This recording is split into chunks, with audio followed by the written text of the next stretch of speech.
Адам ақысы. Сенің мойныңдағы мұсылмандардың негізгі ақылары төмендегілер. Бірінші, жолыққанда сәлем беру, Алладан оған амандық тілеу. Екінші, шақырғанда бару. Үшінші, түшкірсе, Алладан оған рахым тілеу. Төртінші, ауырса хал жағдайын сұрап бару. Бесінші, көз жұмса, жаназасына қатысу. Алтыншы, насихат сұраса, тура жол көрсету. Жетінші, басқалардың оны өсектеуіне жол бермеу. Сегізінші, өзің қалаған нәрсеге оның да жетуін қалау. Тоғызыншы, саған ұнамаған мәмілені оған да қаламау. Бұлардың бәрі хадистерден айтылған. Әнәс радиаллаху анху риуаят етеді. Алла елшісі саллаллаху алейхи уассалям, 4 нәрсе мұсылмандардың мойнындағы ақылардан. Олар жақсы іс жасағандарға жәрдем беру, күнәһарлардың күнәләрінің кешірілуін тілеу, шариғат үкімдерінен бет бұрғандарды ол жолдан қайтару, жаман жолдан қайтқандарды сүю деп айтқан. Ибн Аббас радиаллаху анху: мүміндер көпірлікте табандаған қаскүнем, кәпірлерге тым қатал, ал өзара сондай мейірбан деген аят туралы былай деп түсіндірме береді. Мүміндердің тура жолдағылары жаман жолда жүргендерге, жаман жолдағылары тура жолдағыларға дұға қылады. Жаман жолдағылар тура жүргендер жөнінде: уа жаратқан Алла, оған берген жақсы сипаттарды арттыра көр, оны сол жақсы жолда бекем қыл, бұл жақсы ақлақтан бізге де нәсіп қыла көр дейді. Ал тура жолдағылар әлгілер жөнінде: уа жаратқан Алла, оған тура жолды көрсет, оны күнәлардан қайтарып кешіре көр деп дұға қылады. Мұсылманның тағы бір міндеті өзі қалаған нәрсені басқа мұсылманға да қалауы. Нуғман ибн Басир радиаллаху анхума баяндайды. Алла елшісі саллаллаху алейхи уассалям: мүміндер бір-бірін жақсы көріп, бір-біріне мейірімділік қылу және өзара күйінуде бейне бір бүтін дене сияқты. Пенденің бір жері ауырса, ұйқысы қашып, ыстығы көтеріліп, бүкіл денесі ауырған жерінің дертіне серіктес болады. Тағы бір хадисте мүмін мен мүмін, жалпы мұсылман қауымы, бейне бір әрбір бөлігі бір-бірін бекем ұстап тұрған ғимараттың құрылысы сияқты деп айтқан. Мұсылманның мұсылмандағы тағы бір ақысы — мұсылман бауырын ыза қылмау. Пайғамбарымыз саллаллаху алейхи уассалям айтады: мұсылман қолы және тілімен басқа мұсылманға зиян келтірмеген кісі. Тағы бір хадисте: егер қолыңнан келсе, адамдарды жамандықтан тыюға әрекет жаса, бұл әрекет сен үшін садақа болады деген. Басқа бір хадисте: шынайы мұсылман тілімен де, қолымен де басқа мұсылмандарға зиян тигізбеген кісі деп айтылады. Пайғамбарымыз саллаллаху алейхи уассалям сахабалардан: мұсылман кім екенін білесіңдер ме деп сұрады. Сахабалар: Алла және оның елшісі біледі деді. Пайғамбарымыз: мұсылман тілімен де, қолымен де басқа мұсылмандарға зиян тигізбеген адам деді. Сахабалар: мүмін деген кім деп сұрады. Алла елшісі саллаллаху алейхи уассалям: басқа мүміндердің мал жаны үшін қауіпсіз кісі деп жауап берді. Сахабалар: мұхаджир деген кім деп сұрады. Пайғамбарымыз: жамандықтан қашқан және одан сақтанған кісі деп жауап берді.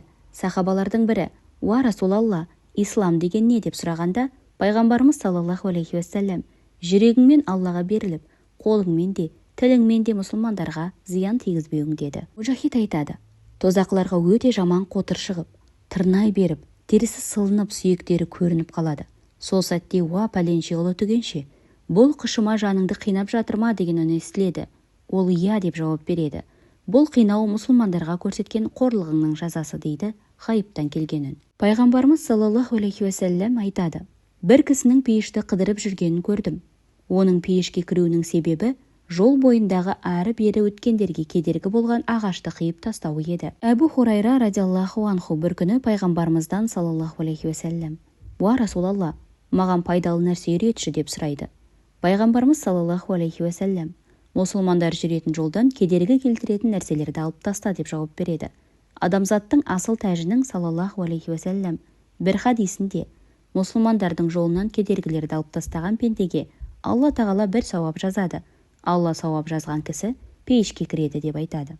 Тағы бір хадисте діндес бауырын ренжітетіндей қарау мұсылманға адал емес деп айтылады. Алла елшісі саллаллаху алейхи уассалям айтады: мұсылманның мұсылманды қорқытып шошытуы адал емес. Алла мүміндерді ренжітуді жақсы көрмейді. Рабих ибн Хайсам айтқан: адамдар екі түрлі: мүмін және тура жолдан адасқан. Мүмін болса ренжітпе, адасқан болса ерме. Мұсылман басқа мұсылманға кішіпейіл мәміле жасаған абзал. Өйткені Алла мақтанғандарды және менменсінгендерді сүймейді. Алла елшісі саллаллаху алейхи уассалям былай деген: Алла тағала маған былай деді: бір-бірлеріңе кішіпейіл мәміле жасаңдар. Ешкімге тәкаппарлық жасамаңдар. Соған қарамастан, оған біреу тәкаппар мәміле жасаса, оны дұрыс қабылдасын. Алла тағала тағы бір аятында пайғамбарына былай деген: сен сонда да кешірімді бол, жақсылықты бұйыр, сауапты һәм пайдалы істер істе, ондай надандардан сырт айнал, олардың қылықтары мен сөздерін көңіліңе алма, наданмен надан болма. Ибн Әбу Ауфа пайғамбарымыз саллаллаху алейхи уәсәлләм барлық мұсылмандарға кішіпейіл мәміле жасады және ешкімге тәкаппарлық көрсетпеді. Жетім жесір, жарлы жалшыларымен бірге жүріп, олардың өтініштерін орындауға еш немқұрайды қараған емес деп айтқан. Мұсылманның мұсылмандағы ақыларының тағы бірі сөз аңдымау. Мұсылман бауырының сөзін басқаларға өсектемеу. Пайғамбарымыз саллаллаху алейхи уәсәлләм өсекші пейішке кіре алмайды деп айтқан. Хаул ибн Ахмад: басқаларды саған өсектеген кісі сені де басқаларға өсектейді. Басқалардың сөзін саған тасыған адам сенің сөздеріңді де басқаларға тасиды деген. Мұсылманның мұсылмандағы ақыларының тағы бірі қаншалық ашуланса дағы таныған кісілермен 3 күннен артық ренжіп жүрмеуі.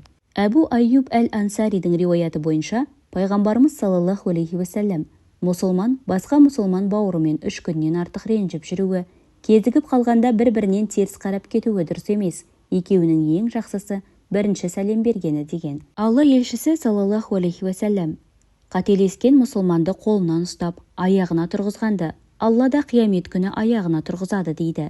Икрима радиаллаху анху былай деген: Алла тағала Жүсіпке алейхиссалам бауырларыңды кешіргенің үшін бұл дүниеде және ақыретте орныңды биік қылдым деп айтқан. Әзірет Айша радиаллаху анха: Алла елшісі саллаллаху алейхи уәсәлләм ешқашан өзі үшін өш алған емес. Ал енді Алланың атына қарсы сөз болса, онда Алла үшін өш алды деген. Ибн Аббас: адам өзі ұшыраған әділетсіздікті кешірсе, Алла оның орнын биіктетеді деп айтқан. Пайғамбарымыз саллаллаху алейхи уәсәлләм ешбір садақа мал байлықты кемітпейді. Кешірім жасаған кісінің орны биіктейді. Алла үшін кешірімді болған кісінің абыройын Алла көтереді деген.